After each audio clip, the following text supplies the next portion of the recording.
toutes les attaques menées par les groupes armés illégaux contre la population civile, l'armée congolaise et la MONUSCO.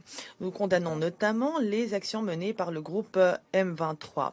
Ce mouvement a renforcé considérablement ses capacités, ce qui lui permet de conduire des opérations offensives et de conquérir des territoires dans le pays, comme c'est le cas à la frontière avec l'Ouganda, dans la localité de Bunagana.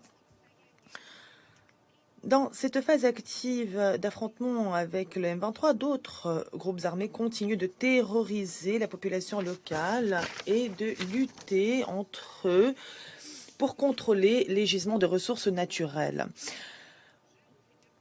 Résultat, ce sont les populations civiles qui en souffrent. Le nombre de victimes ne fait qu'augmenter, on les compte par centaines, la situation humanitaire se dégrade et la situation des personnes déplacées et des réfugiés est également déplorable. Leur nombre ne fait qu'augmenter. Nous espérons que les forces armées congolaises, avec les casques bleus des Nations Unies et les partenaires internationaux, pourront rétablir le contrôle de la situation dans le domaine de la sécurité et empêcheront une escalade des violences.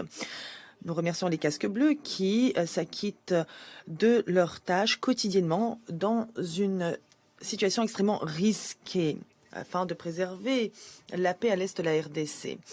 La priorité absolue aujourd'hui est de faire cesser les hostilités et de lancer un véritable dialogue, car nous savons qu'il ne sera pas possible de normaliser la situation dans l'est de la RDC par des moyens exclusivement militaires. Nous appelons les formations armées illégales à cesser leurs attaques, à renoncer à la violence, afin de privilégier les négociations avec les autorités congolaises.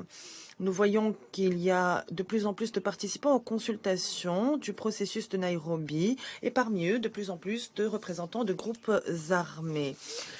Nous nous félicitons des mesures prises par les États africains pour contribuer au règlement de la situation en RDC. Et nous espérons que dans le cadre du processus de Nairobi, il sera possible de se mettre d'accord sur des mesures